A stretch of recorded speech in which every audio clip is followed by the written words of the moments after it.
Awesome. Welcome to this week's Substrate Sync. Got a couple of topics on the board. The first one I want to talk about is review capacity.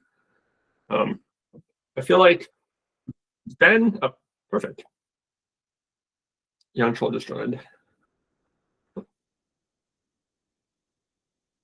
Maybe. Yeah. Yeah, so we're just talking about review capacity. I feel like Ben and Young Troll last meeting did a really good job of like, hey, here's a bunch of PRs that could use reviews. And I think that was really good. But I think I realized the problem I had this week in between that session and this session was like, which of these 8 PRs should I focus on? And which of these require PMC review? And how can we push these to completion? So effectively, I think the issue that I found from last week to this week was that we had a lot of things that we all could look at, but I don't know if we really focused on a couple. So our attention was split. Something I wanted to propose the concept of like a PMC. I'm just trying to think about ways to like improve our read capacity, make it easy to get stuff in. One thing I think we should make. I've got one idea. I think we should make it a rule that that if a PR doesn't load on GitHub because it's too big, it's too big. They keep trying to load the Lambda PR and it doesn't fucking load. Pardon my French, but anyway, yeah, that is. There's also a problem that Ben. It just hangs at halfway. I don't know. I don't know if everybody else is experiencing that, but I mean, that'll be that's a follow-up question about requirements for adding new types, which maybe I'll bump up. That's part of the reason why that PR is so big. But yeah, smaller PRs would be better if possible. Like more focused. The thing that I think I also want to do is add like a PMC ready label. So I think there's a lot of the PRs where we have like early discussions where we're still kind of iterating on it, where it doesn't make sense to have all 4 PMCs spend their time looking at it, or all 5 PMCs looking at it. It might make sense to have 1 or 2 people looking at it and be like, okay, this is ready for broader consumption. The thing what happens now is you have early PRs, we all look at them, we leave comments, and then we don't look at them for 2 weeks, and it's like, oh, remember if one of us looked at it, got it into a more workable state, and then we were like, hey, this is probably more ready. And we might try and single out like a PMC ready label or something to be like, hey, this review what we think is someone who's looked at it is like, this is probably ready for broader PMC review. And then the other thing about that is I would want to try and limit the number of PMC ready PRs to like 2 or 3. Because if we end up with like there's 6 reviews for like our PMC ready, then we split our attention. And this is not to say that we can't have more reviews ready, but it's like, hey, this week or these 2 weeks, like these 3 reviews are the PMC ready ones that we should look at. That seem reasonable?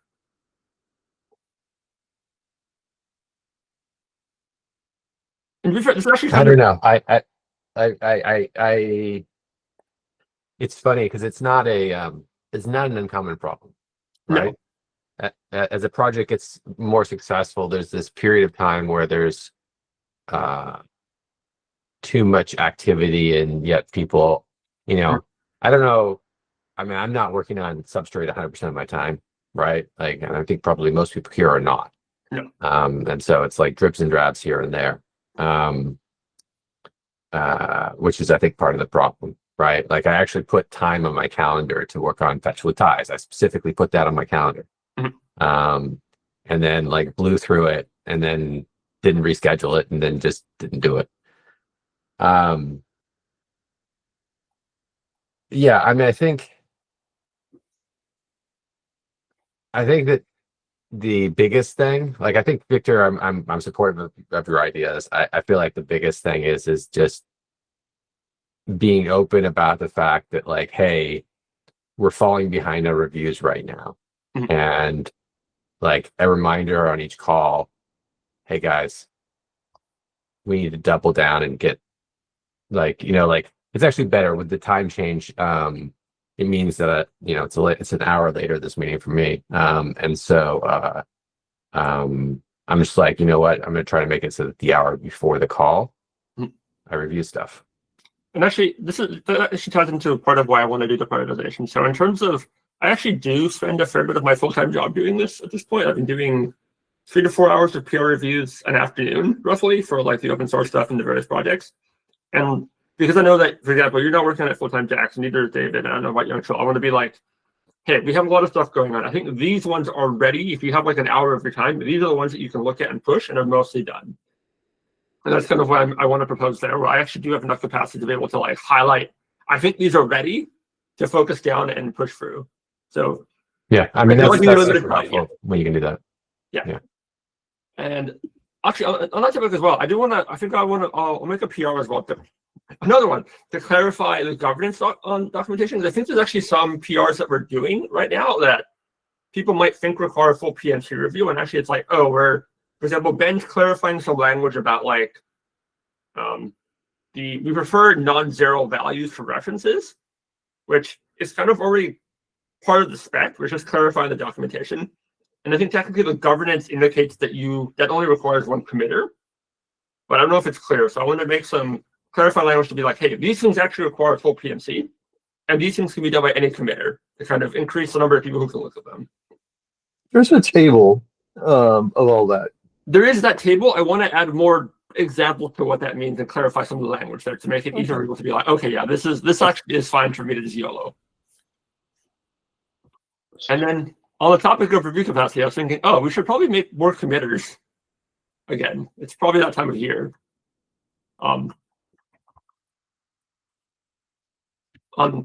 Yeah. And on that topic, I'll send it an email, but I was thinking a couple of people, at least one person I know would be a good committer would be Tornike, who's been working on Substrate Python a bunch. If people have other thoughts, start thinking about them, and we can discuss them now. But I'll send it an email being like, hey, who should we be promoting to committer in the project in this month?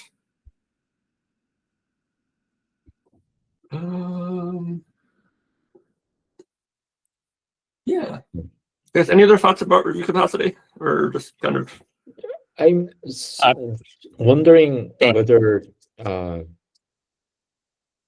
I think all is good, but I'm just one more thing is wondering whether we for certain like PRs, for instance, I think it's a lot better to actually get together, like even like 30 minutes, and then just call and make decisions and move on, rather than just keep the comment thread, which I don't. Yeah, I think you're right. I think you're right. I think that what happens, I agree with you, because I feel that way about a couple of the PRs where it's like I feel bad too, because I feel like I'm the one that's driving by. It's like trying to drive to consensus and then I make some fucking disruptive comment. I agree with you. I think that one of the things has been an issue there. I think that sometimes this call functions in that way. The problem is typically that no one but the person who owns the PR is actually prepared on this call. Exactly. Yeah. Right. Like I haven't reviewed the PR, so I'm on the call trying to review the PR, try to get feedback and whatnot. So I'm super supportive of the idea of people saying like, hey, can the three of us get on a call whenever? Right. You know, whoever the people are, not necessarily me, whatever the people are, and discuss it and then report back on the PR like, hey, we got on a call and discussed it, and this is the conclusion that we came to. Yeah. I agree with you, because I've been on the proposing side of PRs like this, and I know how frustrating it can be. I think it's entirely reasonable. I think the problem here, the highlight of like sometimes we're not ready to discuss it in this meeting. We could also do the thing where we call it out ahead of time to be like, hey, we want to discuss this PR in this meeting and just do it in this sync. Whether it happens here or in a separate call, I don't have a strong about. But I think I see like naturally as the project being more successful, more people involved. I think we need to dedicate this meeting more like community organization stuff, and perhaps every other week we basically alternated meeting. So if we need to fix a time, let's say use the same time every other week for like specifically dedicated to like focus PR review, PMC review. That would be like another way to organize it. But I mean, as much as I hate the idea of adding more meetings, I know it's a general feeling. I think that's probably a reason. I mean, I think that's maybe a good idea. I don't know. Like maybe we can start to. Well, the problem is basically like finding time for people is like extremely difficult these days. So let's try like ad hoc first, like, okay, like we can all be in the same time zone, West Coast, let's say, yeah, pick sometime like 4 p.m. like sometime. If that doesn't work out, maybe we can consider adding another biweekly sync up. Yeah, but yeah, for some of the PRs, I'll definitely start to reach out privately in Slack and then organize some call if we need it. Yeah. Yeah, I mean, I think one of the key things I'll say, at least for myself, is that um, uh,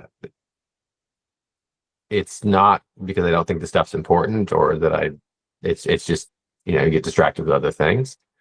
So being a little bit of a squeaky wheel sometimes is probably a good idea. Yeah. Ben. Ben? Yeah, I was just going to say that, there's kind of two genres of PR reviews, though. One being kind of the Substrate spec itself, which I agree with everything that's being said here. But the other is all of the downstream libraries, which don't actually need approval from people on the chair to actually get merged in. But things do move a little bit slowly there as well.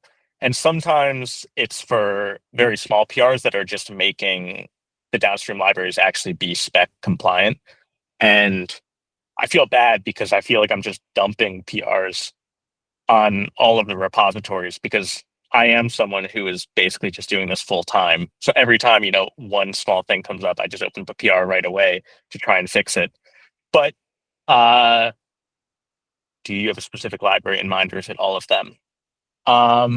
I am thinking about generally Substrate Java and Substrate Go because those are the ones that we use pretty regularly. And so those are the ones where we actually are kind of load bearing. And when a feature is missing and I open up a PR, we're kind of in this state where we're waiting for this thing to actually get merged and released. So there's this is all just to say I agree with everything everyone is saying, but I think there also probably should be some thought about how to make committers more participatory as well. And I'm trying to make a point of actually reviewing PRs at roughly the rate that I'm making them because I don't want to just be a net drain on the community. I want to actually feel like other people are getting their stuff seen as well. But maybe there could be something beneficial about adding some language maybe to the governance, just kind of suggesting something along the lines of, committers are generally expected to review downstream library PRs with some amount of regularity. Yeah, I don't think that's unreasonable. And to the library point, part of the reason I want to suggest more committers, specifically Tornak, is he's like, oh, he's been working on Substrate Python. He's kind of the primary owner of that. And there are other people who are contributing where he could do their reviews in theory. If he was a committer, I'm like, oh, that would be useful to drive that. And Substrate Java has a bunch of the IBM folks, like Andrew, for example, who are doing a lot of good work in it. And that kind of helps the velocity there for sure. Substrate Go is primarily owned by us or used by us at this point, Datadog.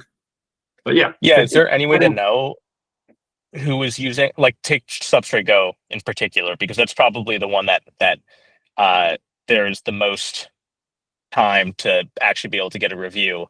Are there any other people besides us using that? Or is there any way to know in general with these projects, what places these libraries are actually load bearing?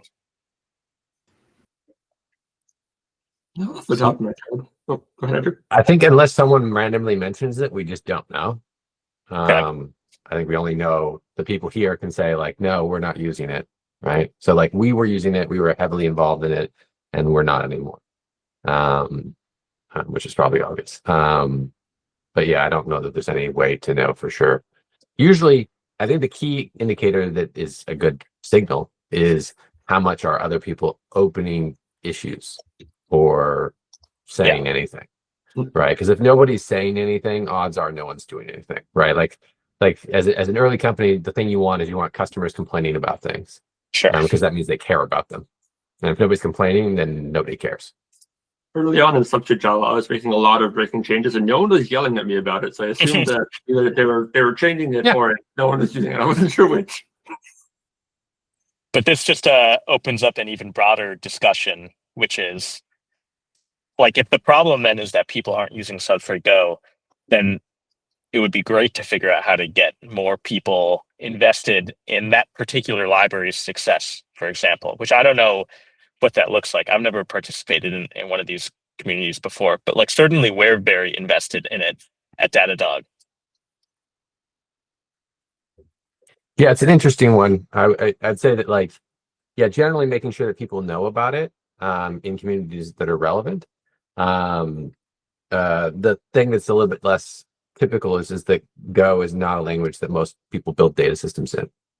Yeah. Right. Like several other languages are much more popular for data systems, and so like I think Cockroach is one of the biggest in the Go community. That's a data system. So like that'd be a good example. Would be like, hey, get the Cockroach guys involved in it. That would be good. I don't know that they have any need for it or use for it or would want to, but like, hey, maybe if they think they've got a really fast engine, we could convince them that they could run Spark jobs in Cockroach via Substrate or something. So that's typically the most effective way, is to find people who are driving key technologies that are adjacent to in the language that the library you're talking about is. Yeah. Well, it makes me think about. Oh, go ahead. I was just going to say, I want to put an item for library adoption conversation at the end, because they have some other stuff to discuss as well. I want to make sure it's. Okay. I'm like, oh, I should be better about doing the agenda. So if you start doing Yeah. That's meeting boss. Good job. That's fine. I can save my point for the end, but I was just going to ask broadly, like to get a sense of the community desires. If everyone has some notion of the thing that they would hope to see Substrate accomplish, in a year from now, because if we're actually aligned on some of these things, then we can also prioritize based off of some of those goals to say, we really need feature XYZ so that ABC happens, that sort of thing. I'm going to email this question, but before we get to that, we're on some goals for next year. The next item on the agenda is requirements for adding new types to the core spec. This came about because I've been sneakering some old PRs. We had a bar binary PR that makes a ton of sense, and I was looking at it. I'm like, well, we added the type to the protobufs, but not to the extension parser, which means it's useless because you can't parse extensions that use the new type, so you can't use functions with it. And then you go down that path and say, I should add tests for the new type probably, which means I need to modify the function parser. And I think in practice, if we add new types to the system, we really should be modifying, like adding a function that like uses it for testing, and also like being able to parse it in extensions. I think I want to clarify the requirements about what are the mechanical steps to add a new type beyond just like it's in the protobufs. This came up. The context for this was I was doing some work and I realized it wasn't enough. And I said it's going to be a Slack message. Basically, I'm just going to make a PR to document like, hey, what do we need to do to add a new type? If you want to do it, here's what you need to do. And it's not just like add it to the documents. It's like make sure it's integrated into our testing framework and stuff like that. Yeah, I think that makes sense. I think the other thing that'd probably be good there is to put like a small section, if we don't have one someplace else, that's about like when is it appropriate to add a new type. And also that, yes. Yeah, and like this like long PR discussion in the earlier meeting. So do we really want to show up do everything in like one single PR, or we actually stage it a little bit? I don't know, like documentations, testings, and like multiple PRs. Yeah, I actually think that I think that it may be, I'm supportive of it being smaller PRs. I think that the main thing that you want to do is you want to avoid, the thing that I don't know, I'm just not close enough to it right now, is the order that the PRs have to come in, given the nature of how the frameworks work. Right. My main desire would be is that the supporting PRs come in before the PR that actually enables the feature, right? So, because the problem is if the enabling feature PR comes in first, then it's like, then someone else is going to get screwed because the person who did the enabling PR at some point forgot about doing the supporting PRs, and then the next person who tries to use it is like, wait a minute, this piece of Substrate is broken. So Right. If it turns out that enabling it is required before you can build any of the supporting PRs, then I'm more inclined to do a big PR. Does that make sense? Something I'll say specifically is I think the Lambda PR might be an anomaly in this case for like adding a new type, like, oh, I'm adding, what's a new type I want to add? I don't know, negative integers or sign int or whatever. That's very much like you're adding some normal parsing and some functions. The Lambda stuff particularly is like, oh, we have to document a whole new way of declaring Lambdas and invoking them, which I think it's a more complicated type than I would expect to be normally. Like if you're adding if you're just adding var binary, for example, that's like, there's no complicated function declaration mechanism. It's a new type with a function, which should make the PR much smaller overall. Okay. I think lambdas are special. I wouldn't treat the size of the lambda PR as normal for adding a new type to the system. Okay. So at least like it'd be nice if we can, I don't know whether GitHub supports it, but at least like some sort of like templates, or like some guide or whatever, so that, okay, if you're adding a new PR, like either just point to the reference PR that does everything so that they can just basically checkbox, or so basically a list of the tasks. I mean, Victor, I'm going to disagree with your comment. I'm validating the statement you made about the effort to add something like var binary is much smaller than Lambda, so it's a much smaller PR. I mean, I don't know. It's hard because it shows 2,300 removed and 2,500 added lines in your PR. Okay, but I haven't if actually you looked know at the the PR. generated code is the problem. I mean, what I've done in the past is just have the large PR open as a draft, and then open smaller PRs that aren't really self-contained in a sense. Like, this doesn't make sense on its own, but it's like, let's review this part first, and then you just link to the larger PR to say, like, if you need more context as to why we're doing certain things here, go look at this larger PR. I would be happy to do that if it made reviewing it easy. And I should say with the Lambda PR, there is one component of it which is distinct. Is like I could make that a separate PR, which is the whole CI checking of examples embedded inside of documentation. And if it's easier, I'd be happy to extract that out. But I do think that there is value in having the actual documentation within the PR included with the actual proto changes, because it helps us be aligned on the meaning of things. You know, there's kind of subtleties that can be caught by actually writing down in words what you intend for this thing to be. So. Okay. Yeah. I mean. Yeah. I take back my comment, Victor. You're right. It was mostly just generated. I was going to say, the other thing to read about is they're smaller than you think because a lot of this is generated Python code. Don't look at that. Yeah. For reference, this is what I was looking at this PR people want, and I'm like, yeah, this is a reasonably sized PR to review. Yeah. If you include generated code, it would not be, but fortunately, we don't need to look at that. Unless something's gone really, really wrong, in which case I don't know what Python's doing. Yeah. Awesome. But actually, Youngsho, to your point about having a reference PR, my thought might be I might turn the var binary PR into the reference, like, hey, here's the stuff that you need to do. Like, we can document the website and be like, hey, here's what you need to do to add this type parser, or extension parser, function tests, and so on and so forth. Okay. Yeah. Yeah, that was also a PR I started working on, being like, it'll take an hour. It shouldn't be that bad. And I'm like, oh, shit. It's not that. Yeah, probably if you had this as a reference point, though, it would have taken an hour. Maybe. Actually, the biggest issue for me is I don't really know how var binary works for I don't know what a good function is in various things, but I'll check that later. So what about the built-ins, for instance? So we add a new type, and then there will be built-ins to support. So are we going to, built-in updates as a separate, or just that is also part of the new PR?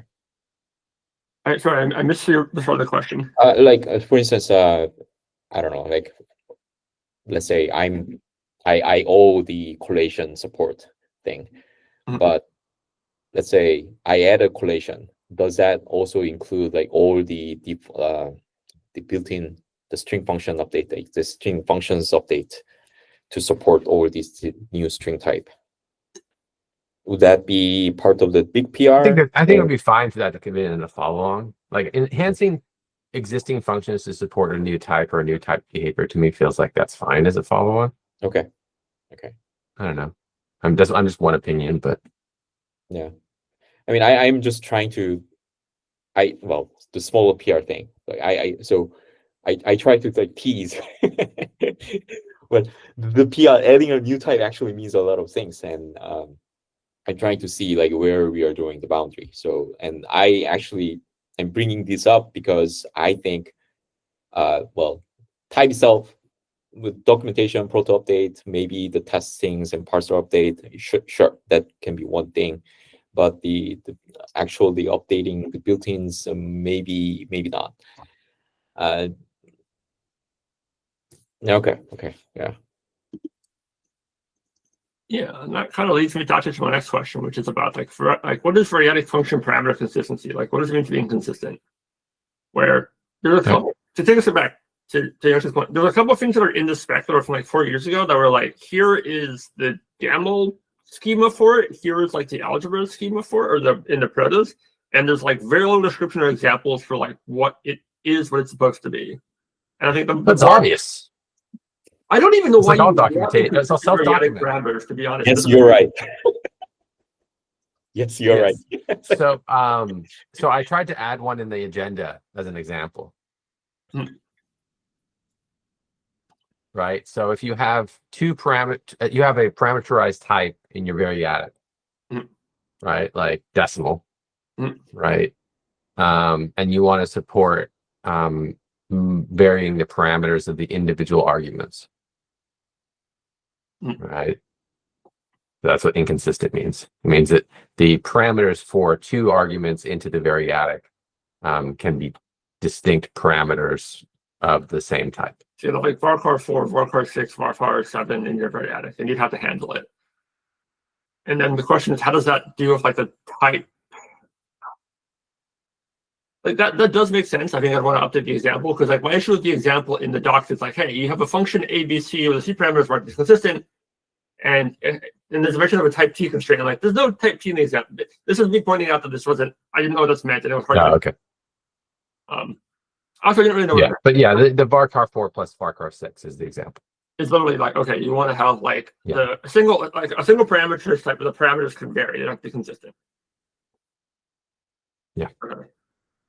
Yeah. Now the thing that I don't know is whether or not there's sufficient expressibility of that in the output derivation rules to be able to express the patterns that you actually need.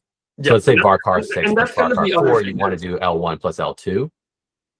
Yeah. I don't know if you can say that.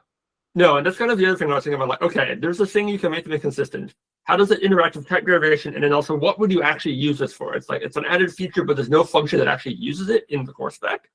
So it's unclear why you would want this. And there's no example to indicate, like, what would this use case be for? Yeah, I mean, the varchar case is an excellent example because it's real, right? Concatenating strings that are of different length varchar parameters. But we already have a varchar function which doesn't permit you to, like, the existing varchar requires they all be the same type. But it's realistic to think that you should it actually should be the other. Like, are you saying I can't see why you would ever want this, or are you saying I don't see us using it? I can see why you would want this. There's just no example for it, and the thing that we have declared now doesn't use it. Yeah, but I think that's probably lack of attention to detail on the implementation, right? Like it's a miss, right? And it's one of those weird things, right, where you can coerce it, right? You can say, well, your system needs to coerce. You've got a varchar 6 and a varchar 4, and you add them together. You need to coerce them both to varchar 6. Yeah. Right. That's a way to handle it. But that's definitely not the only way, and it's yeah, it becomes more problematic with decimal where you have constrained space. I think Jackson, when I talk with you about this on Slack, I feel like we can cover out what this means, like without like making everyone listen to it. But okay, no, it sounds like someone has an idea of what it should mean. I was also the other reason I wanted to ask you, be like, does anyone know what's intended to mean? And now it sounds like Jackson, you have opinions on it, so I can ask what it is.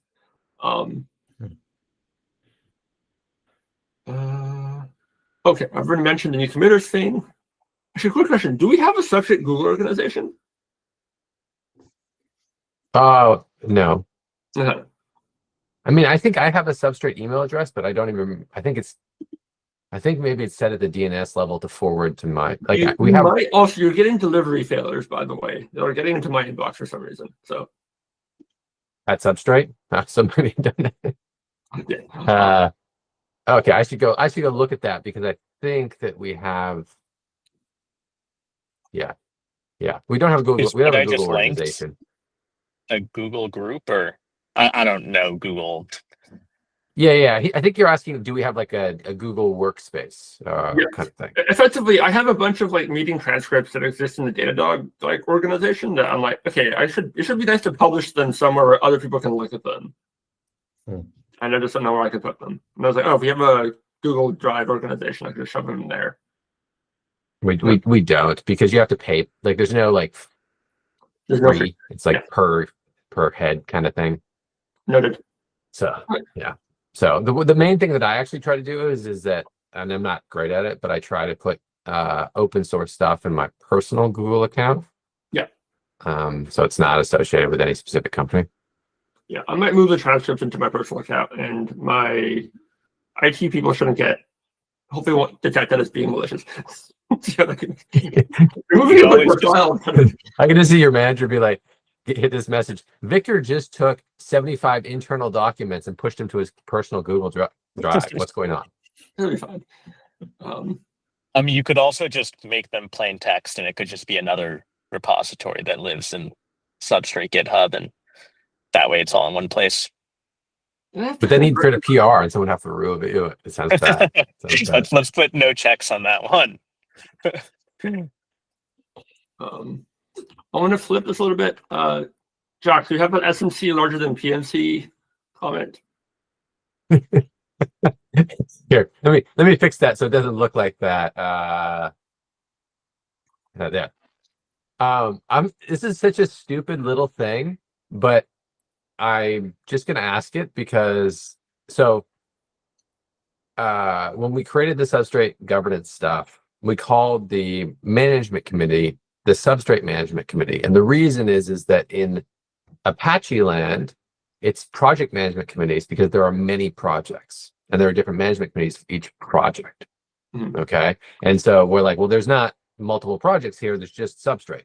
And so like in Apache, there's something called member, and member is kind of the management for the entire organization across all projects.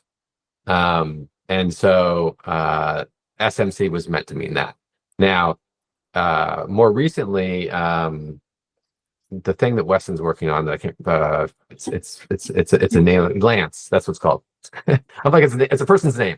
The Lance file format adopted similar governance, and they just said screw it and called them PMCs. And Victor continues to call them PMCs, and even though we have formally called them SMCs. And so the question was, should we just change it to PMC because that's familiar to everybody? I don't care at all. I treat them interchangeably, to be honest. I correct myself when I remember, but when I say PMC, most people know what that is. When I say SMC, most people also know what that is. And yeah, well, to me, it's almost like hey, why are we trying to be too special of an island? Like there's an intentionality in what was done, but at the same time, like, should we just change it to PMC so that Ben can put I'm on the Substrate PMC on his LinkedIn when he's going to get his next job. And that's going to be meaningful because people know what a PMC is. I don't know. Sorry, it's a bad joke, but you're doing it all for me. It's like bold of you to do that for this manager.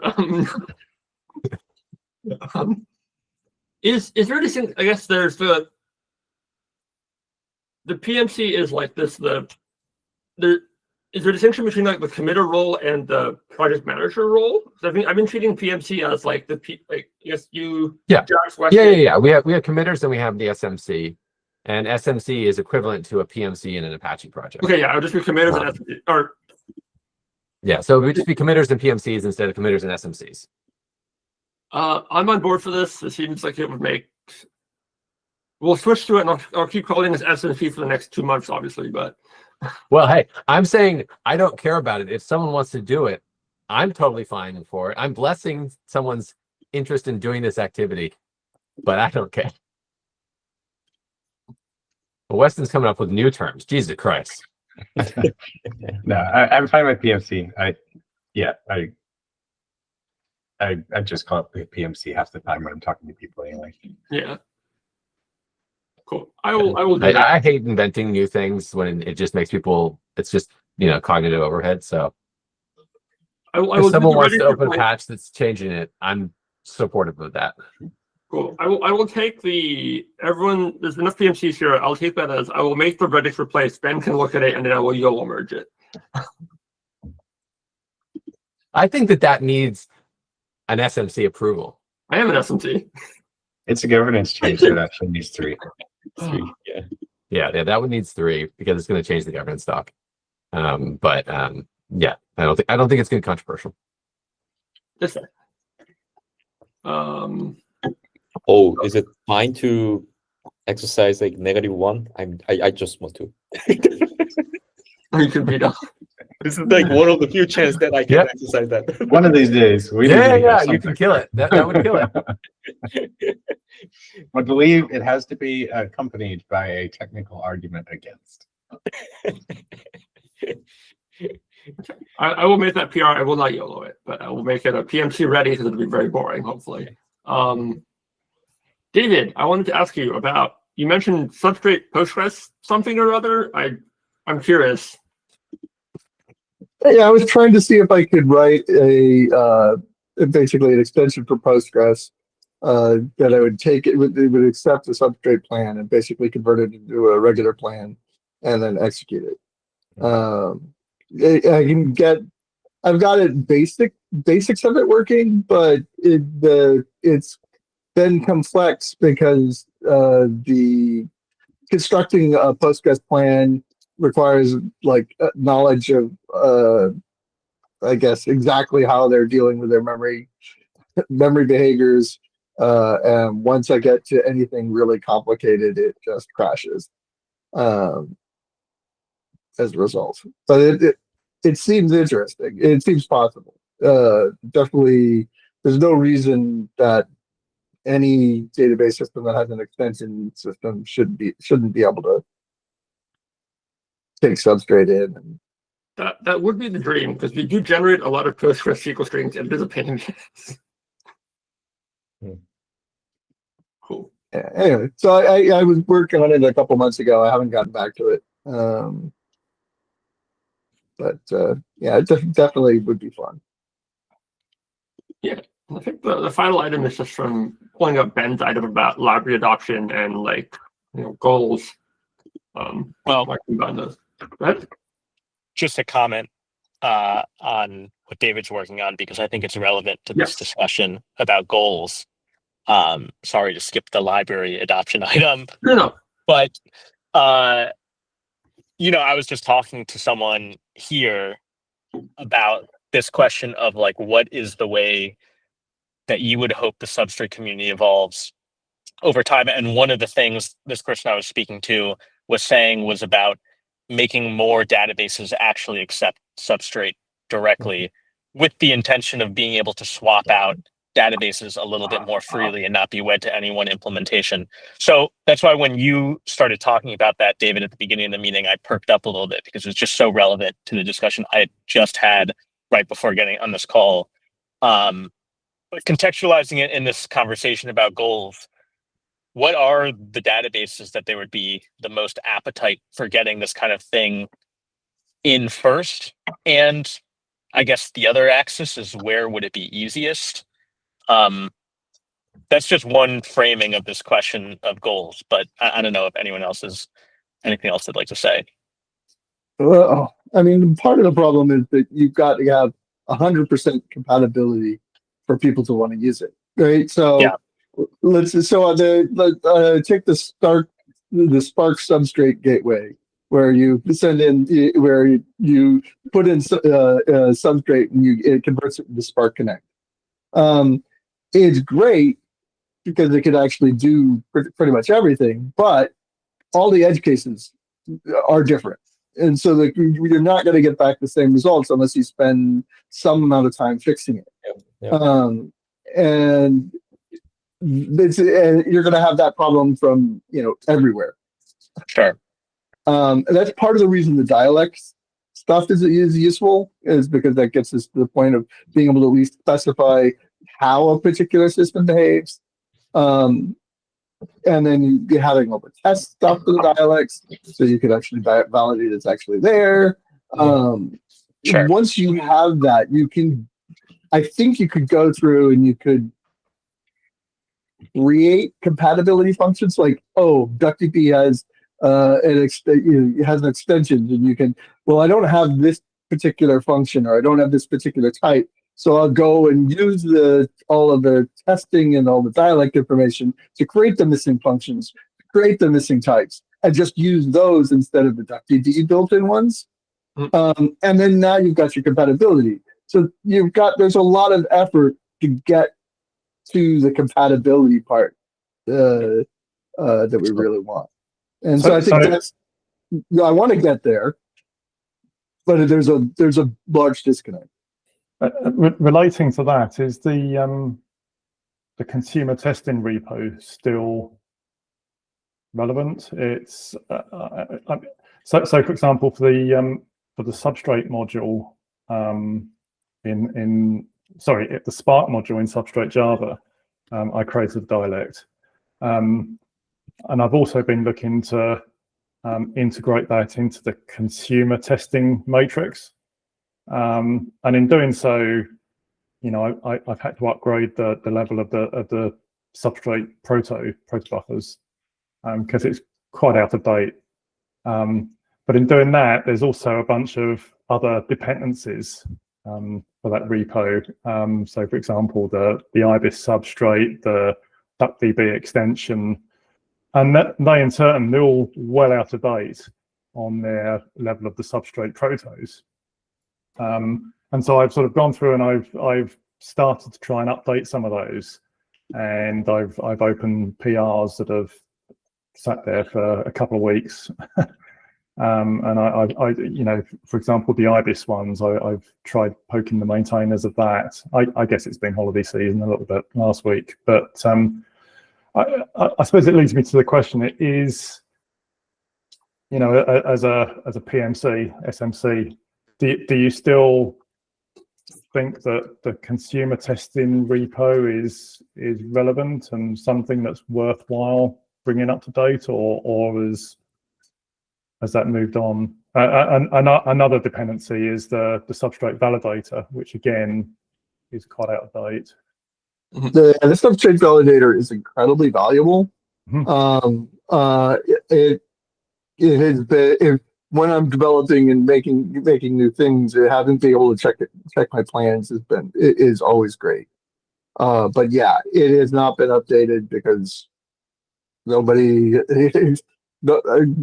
been updated in a few years, so it is definitely behind. I think with AI, though, I think we have a chance to try to keep up if we can start pushing at it. There's hope, and I would love if I was still working on Substrate full time in my job, I would have a lot more time to be attacking validator. And I think but I still think it's important. Okay, well, that's good to know, because I'm starting to, commit some effort to it. I must admit, I'm new to Rust, so that's gonna slow me down a little bit, but it's an opportunity. Yeah, exactly, and that's where I hope AI helps. Right? It's like, okay, at least AI can tell me, do some of this stuff, and I can check it and see that it looks right. Mm-hmm. Yeah. Ben, you have your hand raised for. Yeah, a couple of things I was going to say, although it's unfortunate that I seem to have lost my internet connection uh, at the end of what you were saying, David, so I didn't hear the last bit of it. But I was going to say two things. Uh, One was on the topic of Substrate Validator. I have not used it myself, so I haven't actually looked, but I just, when I made a cursory glance in it, made the guess that it probably is a thing where you feed in a substrate plan and then it validates that it conforms to all of the constraints you would expect.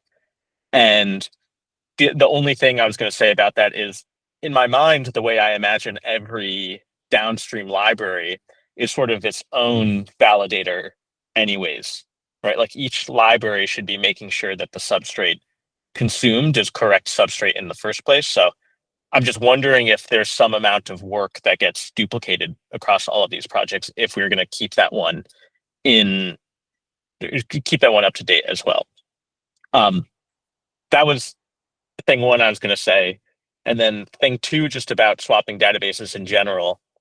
I see the point you're making, David. Like, I understand that these are very, very difficult things. And so it makes me wonder, you can kind of imagine two approaches here. One is to say, let's kind of start spreading the tendrils out to a bunch of different databases and get a functioning substrate endpoint which has partial coverage. Or an approach is to say, what is one database that would be the highest value add to get to 100%, and then come up with some measurable way to reach 100%? Because I can imagine if one database had enough weight behind it to say this is actually an officially supported API for this database, it would create more excitement for other databases to say, oh, maybe we should have one of those too. Right. Well, unfortunately, right now, most of the databases are going the other way, right? They lost ad support and they took it out. I mean, it's still sort of lying there and gluten, but still there. Dr. D had it as official, and now it's pushed out as a contributor stuff that essentially we're maintaining.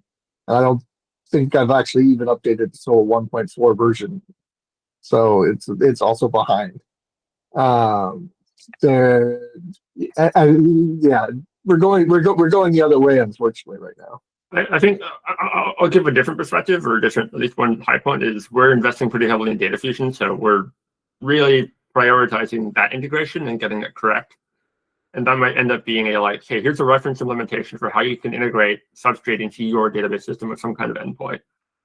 Like to Ben's point, or I like the idea about asking for Lowry adoption goals and everyone's goals for next year. Something I think that might be good. Ben, we can chat about this. Is sending out emails to the mailing list about let's see what people are using it for, and we can chat about what we're doing. I think our teams at Datadog, or me and Ben specifically, our goal for next quarter is portability. We're trying to get queries that come in via Substrate and be can we run this in Data Fusion or Trio? We want to think about portability and making that real, and Dialects was part of how we're planning on doing that. And hopefully we'll be able to open source a bunch of that work as well. And then on the consumer testing topic, we have a different approach to it internally that we're starting to experiment with, or not a different approach, an alternative approach to consumer testing is very SQL first, and that you have a SQL string that you parse into a substrate plan. We've always been a bit weird in that we've rarely cared about SQL, and that we're very much we have substrate plans first. And the early days of Substrate Java, we were going backwards, where a lot of it was focused on callset SQL parsing. We're no, we want to give you a substrate plan and do it. We have a small testing thing we're building out, which is here's a reference repository of hundreds of substrate plans that you can map into your system, and we have expectations around what should the return types be, what should the values be, and actually some of it is actually just taking the substrate tests that exist in the core repo and turning them into substrate plans so that you don't have to parse them yourself. That is on my list of things to open source and discuss a bit more in the future at some point. So I have been actually thinking about adding some sort of compliance test package.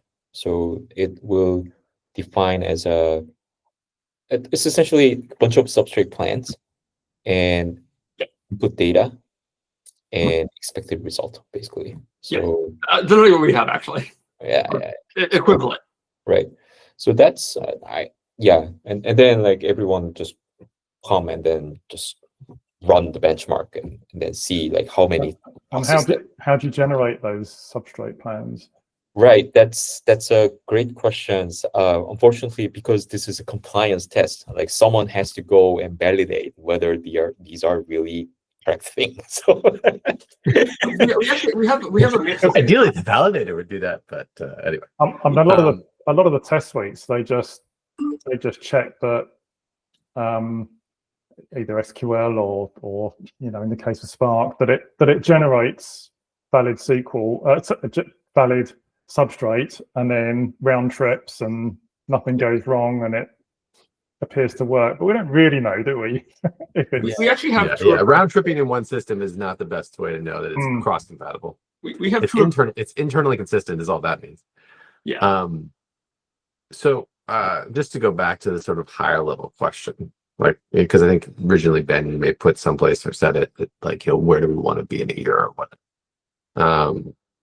I think that to me, we want to get from only database nerds care about us to us enabling work use cases that non-database nerds appreciate.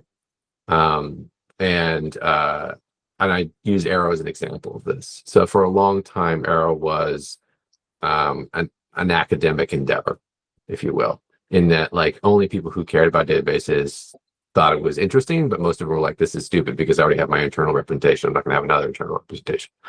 And then we got to a killer app, and the killer app in that case happened to be, I would argue that Parquet reading was probably the first one, although transition between Java and Python was probably also like number 2, if you will.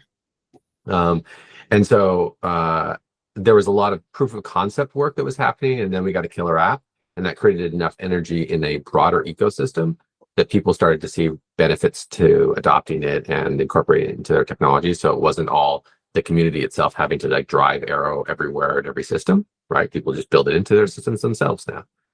And I think that that's where we would like to be with this as well. I think that rather than focusing on variety, I think that the sort of, if you will, peanut butter approach is not that helpful, other than potentially tickling someone's interest, right? Like if someone's like, hey, I really would like to do this. Oh, look, they have some proof of concept code that I can start with. And then that gets me kickstarted into like adopting Substrate. That's, I think, the utility of this sort of like peanut butter kind of thing. I really do think that the core is we've got to get that 1 or 2 killer use cases. I think that we may actually have one that we just are not figuring out how to be relevant in. And that is that my recollection is that the gluten substrate fork is used for Fabric, whatever the Fabric Spark accelerator thing is. Young-Cho, are you involved with that team at all? They are sitting like next neighborhood. Microsoft offices are organized in terms of neighborhood. They are sitting like next neighborhood. Well, yeah, I don't know like whether how much I can tell, but I'm not. That you have to be respectful of your internal stuff. Right. But like to me, it's like if like the two that to me are like I think Data Fusion, Velox, Spark may be our first killer app somewhere in there, and gluten. We aren't engaged with the gluten folks. Like, and I'm like, well, maybe if Microsoft wants to run, and I'm Young-Cho, you can just stop talking for a minute because I don't know anything internal. I don't want you to expose anything internal. But like to me, it's like if Microsoft is trying to say, hey, let me run Spark jobs on top of the SQL Server engine because it's a very, very mature, fast engine, like, and they're starting to get Substrate working, like that would be, like that to me is probably the location where there's the largest amount of energy. DuckDB is interesting, but it's not clear what is getting solved, right? Like it's like connecting one database front end to a different database back end is kind of an academic endeavor unless you're trying to solve something. And so making Spark faster, right, like is a real thing that people are doing, right? And there's the Arrow sub project that I can't remember the name of that's trying to do this. There's the gluten stuff. You know, and like there's these different pieces there. And so I have some sense that may be the killer app that if we could get more effective in, that would be really good. Yeah. So I mean, from my side, I mean, we are really seriously investing in Substrate. I unfortunately this is not right timing that I cannot like talk much, but we are expecting some like big public things like next year, sometime next year, hopefully. So that I think that will also create a good, I don't know, like buzz around like Substrate. Yeah, so yeah, we are planning to write some papers and of course like some like series of blog posts of like how we are using Substrate. I mean, yeah. And something to add, at least the approach of having something, a half-baked prototype that draws someone in, that's why we're using Substrate at Datadog, realistically, because we were like, oh, we're using CalSite for query planning. Oh, there's a basic integration that sort of works. I had to hit it with a hammer for like 9 months, but that's why I'm here now. It's like it worked well enough, and we fixed it. You guys were open to reviews, and we got it better. And I know that at least for Spark, Andrew's team at IBM, or at least a bunch of people at IBM, contribute to the Isthmus Bridge for Spark. So that's a thing that exists. We're actively working on data fusion. Like there are inroads into these systems that I think are progressing. And whether they're like core into the system or extensions outside of it, they work well-ish. Yeah. I mean, I can give just like a brief history. Like Velox specifically wanted something that looked like their physical plan, and so they briefly supported Substrate as a first-class citizen in the Velox repository, and then they tried to open some VRs to add physical relations that looked very much like Velox relations, and got frustrated when they didn't get much traction there. So then they pulled it out, and then they pulled all the Substrate stuff out of the Velox repo. Not really in retaliation, but just because like they would rather just do their own thing.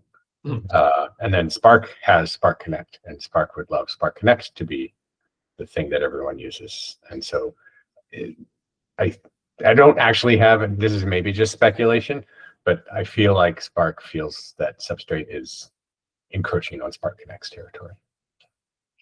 I mean, It's actually funny because I met with the guy, Spark Connect guy, before he built Spark Connect, discussing use of Substrate. And the specific point of contention is that Substrate cares about types and Spark Connect doesn't. Spark Connect has unbound expressions. Yeah. And I think I use disavow as a strong word. I guess what I'm trying to say is like, if that's our killer use case, I would expect Data Fusion, Spark, and Velox to all be contributing blog posts of saying, look at this wonderful thing we do with Substrate. And at least for data fusion, I don't think that's not the case, if only because I'm like 90% sure that Andrew has been asking people here to talk more about our work. Okay. Yeah. No. Data Fusion. I know Data Fusion. Come around is maybe not the right word either. Data Fusion has their own internal proto representation for plans, and so when Substrate was first introduced, there was a little bit of resistance, but I think it melted very quickly. So Data Fusion, I should take that back. I should not have lumped them in that group. They have been very pro Substrate for a while. And maybe something I'll say as well, like regardless of whether it's not in engine, maybe I'm just like, at least for CalSite, it exists out of, it's just a, CalSite and Spark specifically are just in Substrate Java integrations that we work on. They don't need to be in the upstream. And at a certain point, if they get good enough, maybe we'll just force them to use them. And I don't really care how that happens. Well, yeah.